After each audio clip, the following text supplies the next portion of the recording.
அருவியில் திடீரென்று கேட்ட ஒலி. அலைக்கடலென திரண்ட பயணிகள் அப்புறப்படுத்திய காவல்துறையினர்.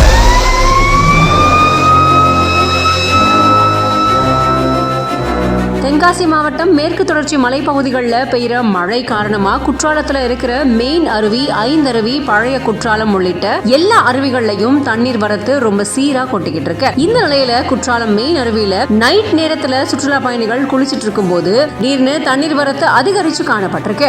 இதனால இதை தொடர்ந்து மெயின் அருவியில பாதுகாப்பு பணியில ஈடுபட்டிருந்த காவல்துறையினர் வெள்ள அபாய எச்சரிக்கையை கொடுத்திருக்காங்க. மாவட்ட நிர்வாகம் சார்பில் புதுசா பொருத்தப்பட்டிருக்கிற அதிக ஒலி எழுப்பக்கூடிய அபாய ஒழிப்பான ஒழிக்க செஞ்சு அருவியில குளிச்சிட்டு இருந்த சுற்றுலா பயணிகளை வெளியேற்றிருக்காங்க. தொடர்ந்து தண்ணீர் வரத்து குறைய தொடங்கின நிலையில அருவியில ஓரமா நின்று இப்ப குளிக்க அனுமதி வழங்கப்பட்டிருக்கு. தண்ணீர் சீரானதை தொடர்ந்து காலையில ஐந்தருவி மற்றும் குற்றாலம் மெயின் அருவி இப்படி பல பகுதிகளில் சுற்றுலா பயணிகள் குளிக்க அனுமதிக்கப்பட்டிருக்காங்க. இருந்தாலும் திடீர்னு கேட்ட இந்த ஒலியாலையும் காவல்துறையினர் வந்து அப்புறப்படுத்தினதாலையும் அந்த இடத்துல சிறிது நேரம் பரபரப்பா காணப்பட்டிருக்கு.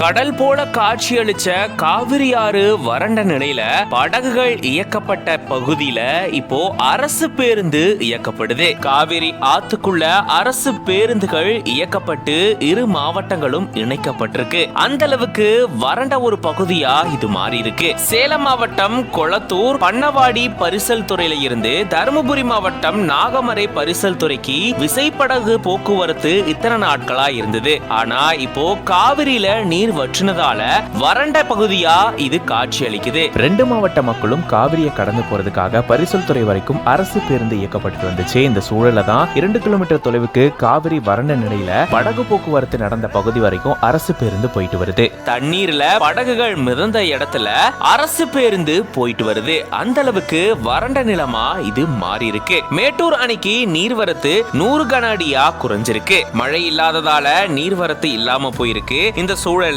குடிநீர் தேவைக்காக மேட்டூர் அணையிலிருந்து 1400 கன அடி திறந்து விடப்பட்டு வருது. வரவை விட வெளியேறக்கூடிய தண்ணீரினுடைய அளவு அதிகமா இருக்கிறதுனால மளமளன்னு தண்ணீர் வந்து குறைஞ்சிட்டே வருது. இதனால காவிரி வறண்ட நிலைக்கு தள்ளப்பட்டிருக்கு. கடல் போல காட்சியளிச்ச இந்த பகுதியில காவிரி ஆத்துல விசைப்படகு போக்குவரத்து மேற்கொண்ட சூழல்ல இப்போ அரசு பேருந்தும் மத்தவங்களுடைய வாகனங்களும் போயிட்டு வருது. இந்த நிலை பொதுமக்கள் மற்றும் சுற்றுலா பயணிகளையே அதிர்ச்சிக்குள்ளாக்கி இருக்கு.